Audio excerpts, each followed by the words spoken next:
इससे बेहतर है कि हम लद्दाख पुलिस को हम बिल्कुल हम सीना ठोक के उनको हम सलाम करते हैं, सलूट करते हैं। गुलिस्तान न्यूज़ में आप सभी का एक बार फिर खैर मकदम करते हैं, स्वागत करते हैं। इस वक्त कुछ इश्यूज़ पे बात करने के लिए, खासकर स्टूडेंट्स और अनएम्प्लॉयड यूथ इश्यूज़ रिलेटेड बात करने के लिए हमारे साथ दो ख़ास लोग हमारे साथ ज्वाइन कर चुके हैं। सादिक जो कि स्मोक के फॉर्मर प्रेसिडेंट हैं और अनएम्प्लॉयड यूथ को रिप्रेजेंट करते हुए हसन अंदुमानी हमारे साथ हैं। तो सादिक, मैं आपसे जानना चाहूँगा किस तरह की इस वक्त आप लोगों की कंसर्न है, ख़ासकर हमारे स्टूडेंट्स के इश्यूज़ को लेके। सबसे पहले बहुत बहुत शुक्रिया आप लोगों का, गुलिस्तान न्यूज़ का। जैसे कि आप लोगों को पता है बखूबी, कुछ दिनों पहले हमारा 36 पोस्ट जो है यहाँ से शिफ्ट किया गया था। तो उसको लेके आज हम यहाँ पे थोड़ा ये बोलने के लिए आए हैं कि ये चीज़ें नहीं होना चाहिए।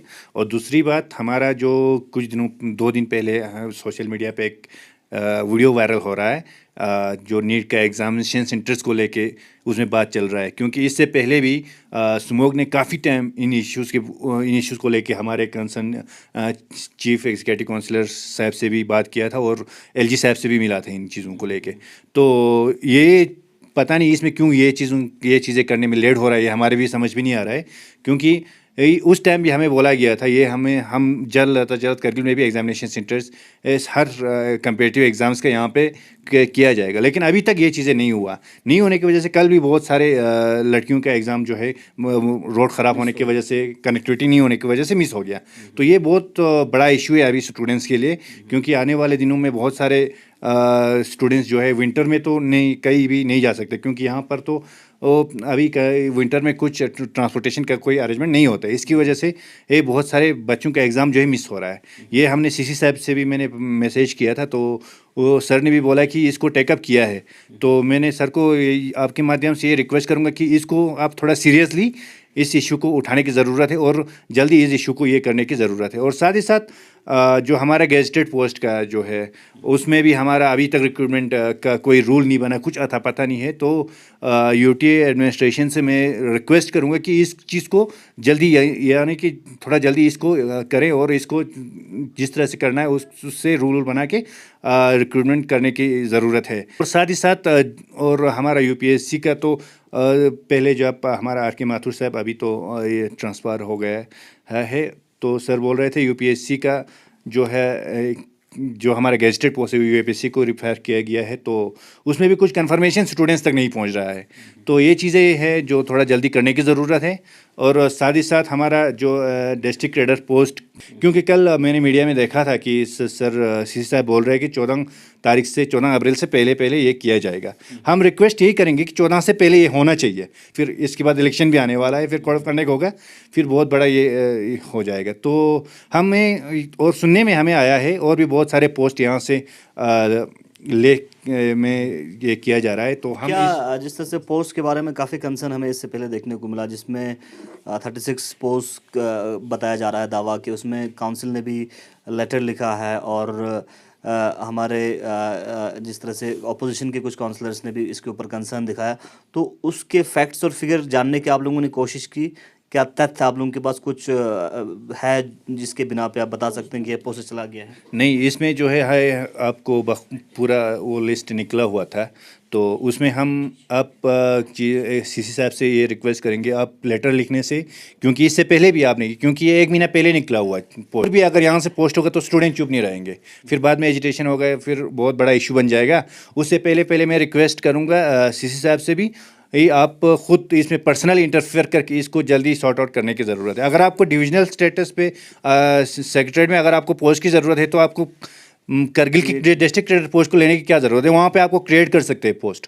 तो किस तरह की अपील आप खासकर हमारे डिस्ट्रिक्ट एडमिनिस्ट्रेशन, LHDC और यूटी एडमिनिस्ट्रेशन से आप करना चाहेंगे इन इशूज़ को लेकर? डिस्ट्रिक्ट एडमिनिस्ट्रेशन से मैं यही करूंगा कि क्योंकि जो हमारा DSSRB की जितने भी पोस्ट है वो जितना जल्दी हो सके एडवर्टाइज़ करें, और भी बचा हुआ पोस्ट है उन सारे पोस्टों को एडवर्टाइज़ करके जल्दी रिक्रूटमेंट करने की ज़रूरत है। मेरा रिक्वेस्ट यही सी साहब से है, जितना भी हमारे डिस्ट्रिक्ट कैडर पोस्ट है उनको जल्दी ये एडवर्टाइज़ करके उनको रिक्रूट करने की ज़रूरत है। एग्जामिनेशन सेंटर के बारे में यहाँ पे जो है एग्जामिनेशन सेंटर का बहुत बड़ा इशू है, क्योंकि इससे पहले हमने LG साहब से भी बात किया था और सेक्रेटरीट भी जाके हमने बहुत सारे अथॉरिटी से बात किया था, तो कमिटमेंट किया था हमें ये देंगे, लेकिन अभी तक नहीं आया है। सबसे पहले तो मैं डिस्ट्रिक्ट एडमिनिस्ट्रेशन से इतना रिक्वेस्ट करना चाहूँगा कि जो पोस्ट एडवर्टाइज़ किए हैं आज करेक्शन विंडो को लास्ट कल हुआ है, तो उस पर कम से कम date of examination officially declare हो जाए। वर्बली ही नहीं बल्कि ब्लैक एंड वाइट में आना चाहिए। बाद में कोई ऐसा एक्सक्यूज़ नहीं हो कि कोई कैंडिडेट कहेगा कि मेरा एग्ज़ाम था, ऐसे ही चीज़ें नहीं होना चाहिए। और डिस्ट्रिक्ट जो DSSRB है जो उनका बोर्ड है, उनका जो डेट ऑफ एग्ज़ामिनेशन है वो किसी एक बंदे या 5-10 बंदों के एग्ज़ामिनेशन से आगे पीछे हटना नहीं चाहिए, क्योंकि बहुत सारे कैंडिडेट से अलग अलग डिफरेंट फील्ड से ताल्लुक़ रखता है। किसी का सेमेस्टर का एग्ज़ाम होता है, तो किसी का क्लासेस जो प्रोजेक्ट होता है, किसी का वाइवा होता है, किसी का PhD का थीसिस होता है। तो अगर इन सब चीज़ों को अगर आप देखते बैठेंगे तो एग्ज़ाम के लिए आपके पास टाइम नहीं मिलेगा। आपको जो जनरल जो ओवरऑल इंडिया लेवल पे जो एग्ज़ाम्स हैं उनके साथ आपका यहाँ पे मिलान नहीं होना चाहिए, ख़ासकर नेट का नहीं होना चाहिए।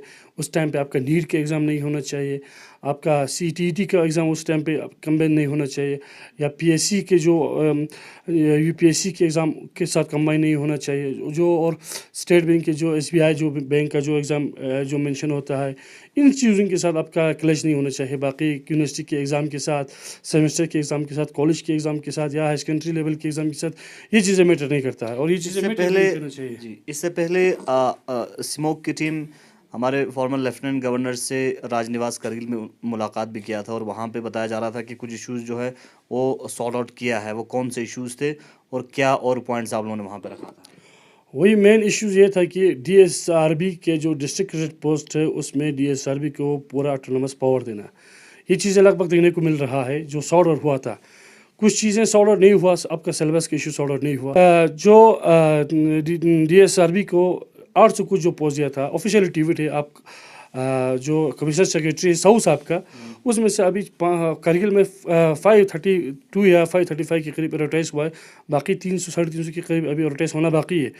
उसके बाद भी जो ऑफिशियली जो एक अनाउंसमेंट हुआ था CC साहब के चैम्बर से, जब DSRB के वहाँ पे मीटिंग हुआ, उसमें with soon 100 post official advertise करने के लिए कह रहे थे। वो चीज़ें एडवर्टाइज नहीं हो रहा है। और एक चीज़ से बहुत बड़ा वादा किया था कि 290 क्लास 4 का पोस्ट विड्रा किया था, उसको री एडवर्टाइज करने के लिए कह रहे थे काउंसिल ने। खुद DC साहब ने भी कहा था, खुद LG साहब ने भी कहा था, हाँ आपका वो 290 पोस्ट कहीं नहीं जाएगा, आपको हम री एडवर्टाइज करके देंगे। वो चीज़ें नहीं आ रहा है, तो ये चीज़ें आनी चाहिए। जो हमारे जो डाटा है वो चीज़ें हमें मिलनी चाहिए। उसके अलावा जो 36 पोस्ट जो काउंसलर, कांग्रेस के काउंसलर ने बहुत उठाया, लेकिन बहुत लेट उठाया है। ये चीज़ें अक्टूबर से चल रहे हैं, हमें पता है ये चीज़ें अक्टूबर से ये इशू चल रहा है, और अब जाके जनवरी में ये चीज़ें इशू बन रहा है। अगर ये चीज़ें पहले से हो रहा है तो काउंसिल सबसे पहला तो इसमें रूलिंग पार्टी इससे जिम्मेदार है। इसके बाद अपोजिशन, हमारे बदकिस्मती से हमारे करगिल के काउंसिल में कभी भी हमने अपोजिशन का रोल आज तक देखा नहीं। खुद रूलिंग पार्टी के जो काउंसलर्स की जिम्मेदारी बनता था कि भाई ये 36 पोस्ट क्यों वापस जा रहा है। जितना इन्होंने CDF और बाकी चीज़ों के लिए झगड़ के अपने CDF को बढ़ाया है, उनके लिए मुबारकबाद है, लेकिन इन चीज़ों के लिए क्यों चुप बैठे। 30 काउंसलर है, 4 नॉमिनेटेड है, 26 इलेक्टेड है। इन 26 इलेक्टेड में से इनका अपना अंदर कोई यूनिटी क्यों नहीं है। बाकी पार्टी लेवल को छोड़ के कुछ चीज़ें डिस्ट्रिक्ट लेवल पर 1-2 चीज़ें जनरल लीग की चीज़ें अनएम्प्लॉयमेंट को लेकर इनका ये यूनिटी होना चाहिए। कब आपको किस काउंसलर ने, हमने तो अपना गुलिस्तान पे या किसी मीडिया पे बिल्कुल नहीं देखा। लास्ट जो आपका जो काउंसलर शकर का, उससे पहले हमने कभी किसी भी काउंसलर के मुंह या लेटर पेड पर ये नहीं देखा कि करगिल में अनएम्प्लॉयमेंट यूथ पड़े हैं या पूरे लद्दाख में है, इनका मसला हल होना चाहिए। कभी किसी जगह पे जिक्र करते हुए नहीं देखा, ये फैक्ट है। और ये हमारे जो 30 काउंसलर्स है, इन्होंने अपना जिम्मेदारी भी नहीं समझा। इन्होंने बस अपने जो कंस्टिट्यूंसी के लोगों को, जो अपने CDF या बाकी काउंसलर जो फलान पिस्तान जो फंड्स है उसमें बिजी रखा। इन्होंने कभी, आपने कभी देखा करगिल के किसी काउंसलर को साबिका LG के पास जाते हुए? यक्का दुक्का कभी कभार ले में हर दिन 2-3 दिन के पास कोई ना कोई काउंसलर या BDC या नंबरदार या गोवा, हर कोई ना कोई अपना गाँव का, अपने कंस्टिट्यूंसी का, अपने डिस्ट्रिक्ट का इशू लेके चले जाते थे। तो हमारे काउंसलर क्यों नहीं चाहिए? तो आप क्या अपील करना चाहेंगे खासकर काउंसिल से? काउंसिल से अपील ये है कि आप इन चीज़ों को समझते हुए भी आप लोग चुपचाप बैठ के कौम को गफलत में न सोने ना दे। लेकिन CC साहब का बहुत बार लेटर इन इश्यूज़ पे देखने को मिला। बहुत सारे जब भी इश्यूज़ राइज होते हैं तो अब्रप्टली ऑन स्पॉट जो है एकदम लेटर भेजते हैं हायर अथॉरिटीज़ को। ये एक ट्रेंड बन चुका है कि जब भी कोई इशू उठता है, सबसे पहले हमारे CC साहब अच्छे तरीके से इसको लिख कर आगे फॉरवर्ड करते हैं, लेकिन फॉलो अप नहीं होता है। ये हम भी जानते हैं, आप भी जानते हैं, दुनिया पूरी दुनिया जानते हैं। अगर फॉलो अप इनमें से किसी का हो गया होता, कोई रिज़ल्ट आता, नीट का पिछले साल एग्ज़ाम सेंटर, नेट का एग्ज़ाम सेंटर था, पिछले साल का मसला मैं बात कर रहा हूँ। अब के यहाँ नमकीला खांगराल में एक्सीडेंट हुआ, 2 बंदा नेट के एग्ज़ाम के लिए जाते हैं, उसमें 3 में से 2 का मौत हुआ, एक ऑन स्पॉट हो, एक का 1-2 महीने के बाद हुआ। क्या ये यूटी एडमिनिस्ट्रेशन और डिस्ट्रिक्ट मिशन ये भूल गए? इस साल जो CTET का एग्ज़ाम था 11 जनवरी को था, मौसम ख़राब था, कोई भी यहाँ से कैंडिडेट ले एग्ज़ाम सेंटर नहीं पहुँचा, उनका एग्ज़ाम मिस हुआ। एडमिनिस्ट्रेशन ने क्या सोचा उनके बारे में? DC साहब ने पिछले साल कंसर्न अथॉरिटी को लेटर लिखा कि करगिल में CTET का एग्ज़ाम होना चाहिए, अब क्यों नहीं हो रहा है? ये बहुत बड़ा इशू है। कल नेट का एग्ज़ाम मिस हुआ, गेट का एग्ज़ाम मिस हुआ, अब इसके लिए क्या हम जिम्मेवार है कि हमने एग्ज़ाम फार्म भरा है कि हम जिम्मेवार है? यार एडमिनिस्ट्रेशन, अगर आपके लेटर के ऊपर, आप लेटर भेजने के बाद अगर आपका काम नहीं हो रहा है तो आपका नेक्स्ट इनिशिएटिव क्या है? रिप्रेजेंटेटिव सब इस्तीफ़ा देने पे आए थे, वो मसला इस्तीफ़ा देने का, वो मौका इस्तीफ़ा देने का मौका नहीं था। आज है आपका, अगर आप लोगों को अगर वाकई आपका कौम का दर्द रखता है तो 3 साल से आपके पास अपना रिक्रूटमेंट फंसे हुए, यूटी लेवल के तो छोड़, SSC की तो आपके बस की बात नहीं है, ना ले LHDC के बस की बात है, नहीं करगिल LHDC के बस की बात है, SSC। अगर इनके बस की बात होता तो ये दोनों आपस में इत्तेहाद करके इस एग्ज़ाम का अभी तक रिजल्ट ला चुके होते। इससे बेहतर है कि हम लद्दाख पुलिस को हम बिल्कुल हम सिना तो कि उनको हम सलाम करते हैं, सलूट करते हैं। अपना रिक्रूटमेंट बोर्ड बनाया, कुछ आगे पीछे हुआ, इन्होंने अपना result 2 fire and service, jail police, Ladakh police, prisoner और जो बाकी फॉलोअर्स, इन सब के इन्होंने रिजल्ट ला के बच्चों को सिलेक्शन ट्रेनिंग के लिए भेजा दिल्ली में। परेशानी ये है कि हमारा जो गेजेटेड पोस्ट है, आज भी एग्ज़ाम मैंने इस पर लिखा भी था कि हमारा जो गेजेटेड पोस्ट है लद्दाख के, उस पर जम्मू कश्मीर यूटी से डिप्लॉयड किया जाता है, और जम्मू कश्मीर में उन बंदों को डिप्लॉयड किया जाता है जो जस्ट सिलेक्शन होता है JKS में, और JKS में हमारे बंदों को फॉर्म भरने नहीं दिया जाता है, हमारे बंदे एलिजिबल नहीं है। लेकिन वहाँ के बंदे एलिजिबल अपने पोस्ट के लिए भी है और हमारे पोस्ट के लिए भी है। तो क्या अपील करना चाहेंगे आखिर पे आप अभी किस तरह की तवक्का रखते हैं हमारे अपकमिंग लेफ्टिनेंट गवर्नर से, और ख़ासकर LHDC से और यूटी एडमिनिस्ट्रेशन? सबसे पहले तो जो डिविजनल क्लर्क के जो पोस्ट को लेके दोनों LHDC कम से कम जो मिनिमम जो उनका जो एजेंडा है, उनके ऊपर एक अपना रेजोल्यूशन पास करके लद्दाख में एक डिविजनल स्टेटस का एक बोर्ड, इनको रिक्रूटमेंट बोर्ड बनानी चाहिए। SSC के बार SSC इन चीज़ों को, हमें पता है SSC का अपना बहुत बड़ा बिजी शेड्यूल है। अभी पिछले साल अगस्त में एग्ज़ाम हुआ था, आज तक रिजल्ट का पता नहीं है, तो SSC का प्रोसीजर भी लंबा है। तो ये चीज़ों को आने वाले दिनों में ख़त्म करने के लिए इनको लद्दाख पुलिस से मदद लेके इनको अपना एक बोर्ड इस्टेब्लिश करने की ज़रूरत है।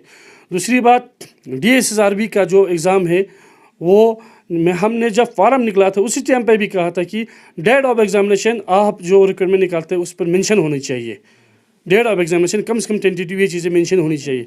और गेजेटेड लेवल पे अगर आप हमारे हिसाब से इसको UPSC को रेफ़र करने से बेटर है कि आप JKPSC है उनको एग्ज़ाम कंडक्ट करने दीजिए, हमारा पोस्ट देखिए। ये चीज़ें थोड़ा जल्दी भी हो सकता है, और अगर ये चीज़ें होता है, अगर आपका कोड कॉमन है, आज भी आपका अगर DC ट्रांसफ़र होता है या SP ट्रांसफ़र होता है तो ऑर्डर जम्मू कश्मीर से ही आता है, हमने देखा है। तो ये चीज़ें अभी भी कॉमन, एडमिनिस्ट्रेटिव लेवल की कुछ सेटअप अभी भी कॉमन है, तो ये चीज़ें भी कॉमन करने के लिए कोई दिक्कत नहीं आना चाहिए। दोनों एडमिनिस्ट्रेशन को इन चीज़ों के ऊपर सोचना चाहिए कि जल्द लद्दाख एडमिनिस्ट्रेटिव सर्विस बनानी चाहिए UPSC बना के, और हमारे जो well qualified well educated youth है उनको अपने लद्दाख के यहाँ पे काम करने का मौका देना चाहिए।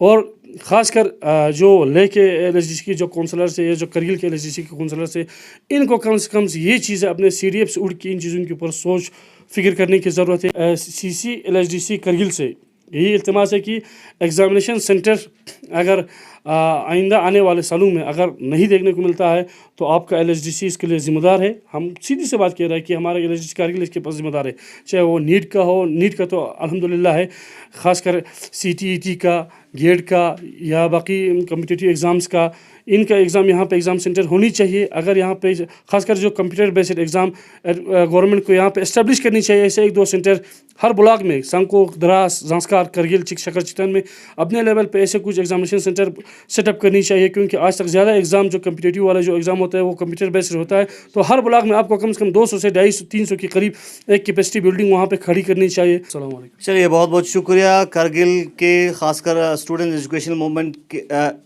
के फॉर्मर प्रेसिडेंट सादिक अली और अनएम्प्लॉयड यूथ को रिप्रेजेंट करते हुए हसन अब्दुल हमारे साथ बात कर रहे थे, और उन्होंने खासकर जो अनएम्प्लॉयड यूथ के हवाले से जिस तरह से एग्जामिनेशन सेंटर का इशू उठाया है और DSSRB के पोस्ट के डाइवर्ट का इशू उठाया है, और ख़ासकर रिक्रूटमेंट के हवाले से बहुत सारे कंसर्न जो पॉइंट्स हैं इनकी तरफ से रखा है। वहीं दूसरी जानिब यूनियन टेरिटरी एडमिनिस्ट्रेशन की तरफ से भी काफ़ी इससे पहले आर्टिकल के ज़रिए आंकड़ा हमें देखने को मिला था कि UT एडमिनिस्ट्रेशन की जानिब से रिक्रूटमेंट का जो प्रोसेस है वो स्टेप बाय स्टेप किया जा रहा है। 36 पोस्ट DSSRB की डाइवर्जन को लेके LHDC लेह के जो डिप्टी चेयरमैन है उनका कहना है कि ये डाइवर्ट नहीं हुआ है, और उनकी तरफ से ये भी कहा गया है कि इन पोस्ट को डाइवर्ट करने से पहले LHDC लेह को कॉन्फिडेंस में रखा जाए। लेकिन इसके बरक्स में यहाँ पे जो अनएम्प्लॉयड यूथ्स हैं, अपोजिशन के काउंसलर हैं और ख़ासकर LHDC के चीफ हैं, उन्होंने इन पोस्ट को डाइवर्ट करने पर अपना कंसर्न दिखाया है। चलिए, स्टूडेंट्स और अनएम्प्लॉयड यूथ इस वक्त करगिल में क्या कह रहे हैं, उनकी ओपिनियन और उनकी बातें और कंसर्न आपने सुना। अब हम आपको UT एडमिनिस्ट्रेशन की जानिब से जारी किए हुए रिक्रूटमेंट को लेके कुछ आंकड़े आप तक हम पहुंचाना चाहेंगे। UT एडमिनिस्ट्रेशन की जानिब से अभी तक कितना लद्दाख के अंदर रिक्रूटमेंट हुआ है और रिक्रूटमेंट का प्रोसेस कंप्लीट किया है, और अभी रिक्रूटमेंट का प्रोसेस इस वक्त कितना ऑनगोइंग है, वो हम आपको बताना चाहेंगे। रिसेंटली यूनियन टेरिटरी लद्दाख के कमिश्नर सेक्रेटरी की जानिब से एक आर्टिकल शाया किया है, और उस आर्टिकल में यूनियन टेरिटरी बनाए जाने के बाद लद्दाख के अंदर कितना रिक्रूटमेंट हुआ है वो इस आर्टिकल में मेंशन किया गया है। इस आर्टिकल में कितने पोस्ट की रिक्रूटमेंट कंप्लीट हुआ है और कितने पोस्ट की रिक्रूटमेंट इस वक्त ऑनगोइंग है वो बताया गया है।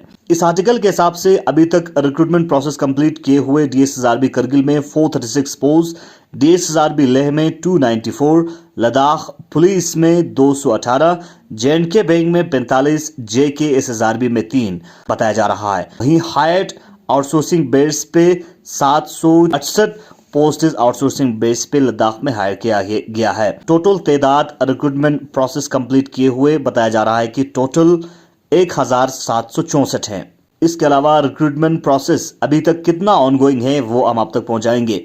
यूनियन टेरिटरी लद्दाख के कमिश्नर सेक्रेटरी अजीत कुमार साहू के इस आर्टिकल के हिसाब से डिविजनल कैडर पोस्ट एडवर्टाइज किया है SSC के जरिए वो 797 हैं, जिसका इम्तिहान भी हुआ है और रिजल्ट आना बाकी है।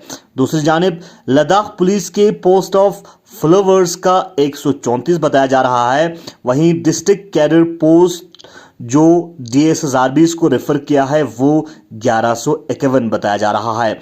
टोटल 2082 पोस्ट का रिक्रूटमेंट प्रोसेस ऑनगोइंग है, और रिक्रूटमेंट प्रोसेस कंप्लीट हुए और ऑनगोइंग रिक्रूटमेंट प्रोसेस दोनों को मिला के टोटल 3846 पोस्ट बताया जा रहा है। यूनियन टेरिटरी लद्दाख में गेजेटेड पोस्ट के रिक्रूटमेंट रूल के बारे में इससे पहले हमारे साथ यूनियन टेरिटरी लद्दाख के कमिश्नर सेक्रेटरी ने एक इंटरव्यू देते हुए उन्होंने क्या कुछ कहा था वो भी आप तक पहुंचाएंगे। नोटिफिकेशन कब तक निकल सकता है सर? देखिए, 1150 पोस्टेड डिस्ट्रिक्ट कैडर की ऑलरेडी दोनों डिस्ट्रिक्ट्स को हमने रेफ़र कर दी है, तो उसके बहुत सी की नोटिफिकेशन निकल चुकी है और उनकी निकलने वाली है। 225 के करीब एडिशनल पोस्ट अभी हमने SSC को फिर रेफ़र कर दिया है, 216 एग्जैक्टली, जो कि दिसंबर में हमने रेफ़र कर दिया है। तो SSC भी उसकी नोटिफिकेशन बहुत जल्दी निकाल देगी, और जो पुराना रिजल्ट है वो भी बहुत जल्द निकलने वाला है। गेजेटेड पोस्ट के लिए रिक्रूटमेंट रूल कब तक आ सकता है बाहर? मैंने कहा ये काम शुरू हो चुका है, 2 डिपार्टमेंट्स के तो बहुत जल्दी हो जाएंगे, और अगले मैक्स टू मैक्स 2 महीने में सभी रिक्रूटमेंट रूल जो है नोटिफाई हो जाएंगे। गुलिस्तान न्यूज़ का पल पल के अपडेट्स के लिए और भी अपडेट्स आप तक पहुंचाते रहेंगे।